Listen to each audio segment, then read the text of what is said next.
नमस्कार मित्रांनो, स्वागत आहे तुमचं आपल्या कथेमध्ये. चला तर कथेला सुरुवात करूया. कोकणाच्या एका दुर्गम पण अतिशय सुंदर भागात माझं एक प्रशस्त फार्म हाऊस आहे. शहरातल्या IT कंपनीत इंजिनियर म्हणून काम करून थकलो की मी इथे शांततेसाठी यायचो. माझं आयुष्य तसं सुखाचं होतं, पण मनात एक मोठी जखम होती. 2 वर्षापूर्वी माझ्या पहिल्या पत्नीने लग्नानंतर अवघ्या काही महिन्यातच मला सोडून एका दुसऱ्या व्यक्तीसोबतच पळ काढला होता. त्या धक्क्यातून सावरण्यासाठी मी या फार्म हाऊसचा आसरा घेतला होता. तिथे फक्त मी आणि आजूबाजूला पसरलेली हिरवीगार झाडी असायची. पण म्हणतात ना, नियती कधी कोणाला काय देईल सांगता येत नाही. फार्म हाऊसची देखभाल करण्यासाठी आणि जेवणाची सोय करण्यासाठी मी रंजना नावाच्या एका स्त्रीला कामावरती ठेवलं होतं. रंजना एक समजूतदार, देखणी आणि चाळीशीतली अनुभवी स्त्री होती. तिचे पती एका अपघातात वारले होते. त्यामुळे ती आपल्या 2 मुलांची सांभाळ करण्यासाठी कष्ट करत होती. रंजना दिसायला अत्यंत रसरशीत होती.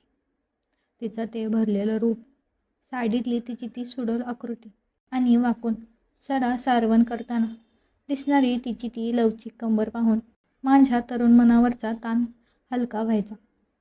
ती जेव्हा चुलीवर जेवण बनवायची तेव्हा धुरामुळे तिच्या चेहऱ्यावर आलेला घाम आणि तिच्या अंगाचा तो नैसर्गिक सुवास मला वेड लावायचा. एके दिवशी पावसाची रिपरिप सुरू झाली. फार्म हाऊसवर आम्ही दोघंच होतो.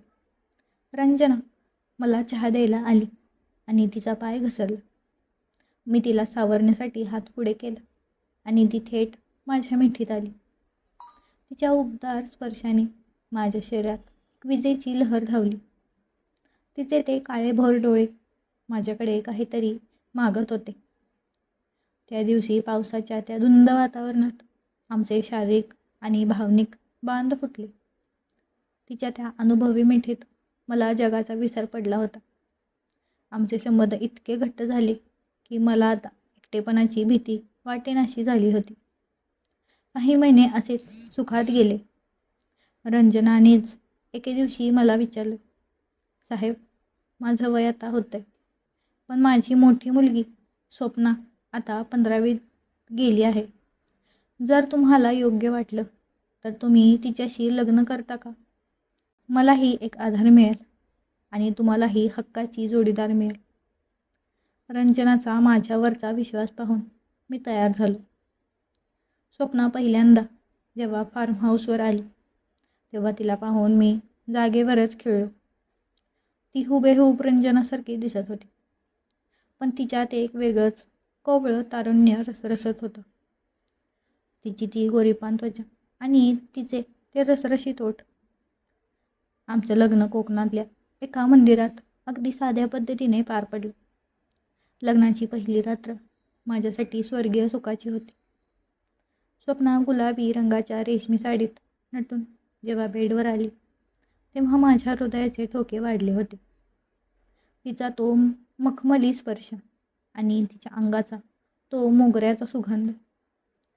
त्या रात्री आम्ही प्रेमाच्या अथांग सागरात बुडून गेलो होतो.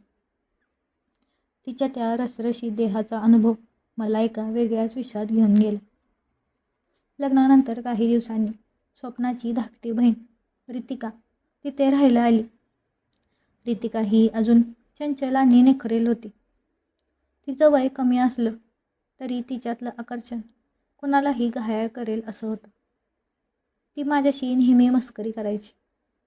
मी लॅपटॉपवर काम करत असताना मुद्दामून जवळ येऊन बसायची.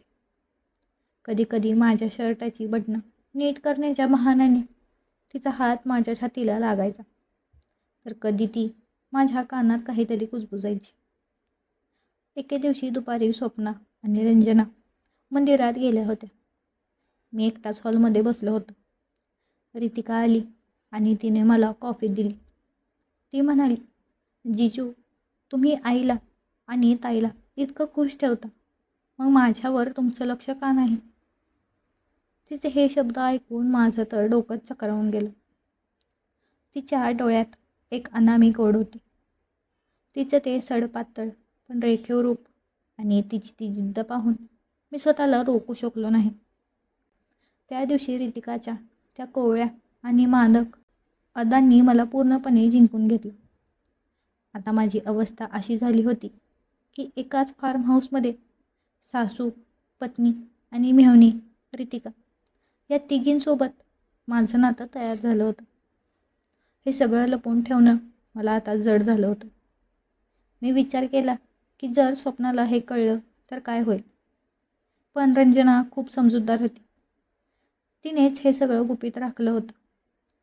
पण हळूहळू मला जाणवलं की लपाछपी करण्यापेक्षा प्रामाणिकपणा बरा. मी तिघींनाही एकत्र बोलवलं. फार्म हाऊसच्या बाल्कनीतून दिसणाऱ्या अथांग समुद्राच्या साक्षीने मी माझं मन मोकळं केलं.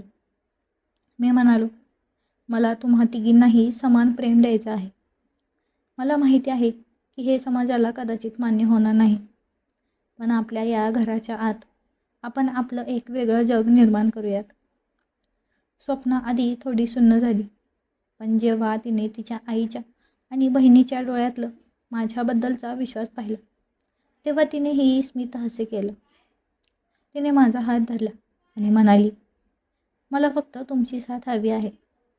जर आपण सगळे एकत्र खुश आहोत तर जगाची पर्वा कोण करतं.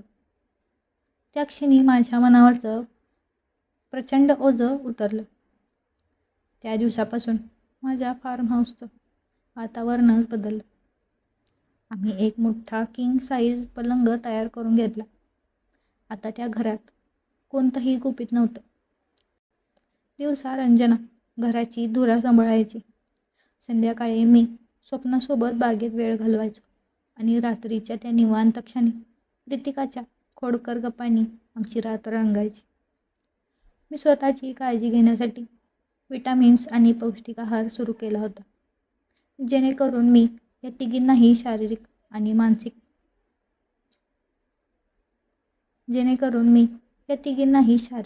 आणि मानसिकरित्या पुरेसा वेळ देऊ शकेन. आमच्यात आता कोणताही लपाछपीचा खेळ उरला नव्हता. आम्ही सगळे एकत्र जेवायचो, एकत्र फिरायचो. कधीकधी रात्रीच्या वेळी आम्ही चौघेही गच्चीवर चांदण्या पाहत बसायचो. त्या क्षणात मला जाणवलं की प्रेम हे फक्त एका व्यक्तीपुरतं मर्यादित नसतं, तर ते विश्वासावर आधारलेलं असतं. माझ्या आयुष्यात असलेल्या त्या तिन्ही स्त्रियांनी मला फक्त प्रेमच दिलं नाही, तर माझं ते जुनं दुःख कायमचं पुसून टाकलं होतं. आज मी माझ्या या सुंदर आयुष्यात खूप समाधानी आहे. माझ्या फार्म हाऊसमध्ये आता फक्त हास्य, प्रेम आणि एक वेगळीच ऊब असते. लोकांनी काय म्हणावं याची काळजी करणं मी आता सोडून दिलं आहे. कारण मला माहिती आहे की माझं हे गुपित कुटुंब जगातील सर्वात आनंदी कुटुंब आहे. मित्रांनो, तुम्हाला ही कथा कशी वाटली मला कमेंट करून नक्की सांगा. अशाच व्हिडिओ पाहण्यासाठी माझ्या चॅनलला सबस्क्राईब करायला विसरू नका. भेटूया अशाच एका पुढच्या नवीन कथेमध्ये. तोपर्यंत धन्यवाद.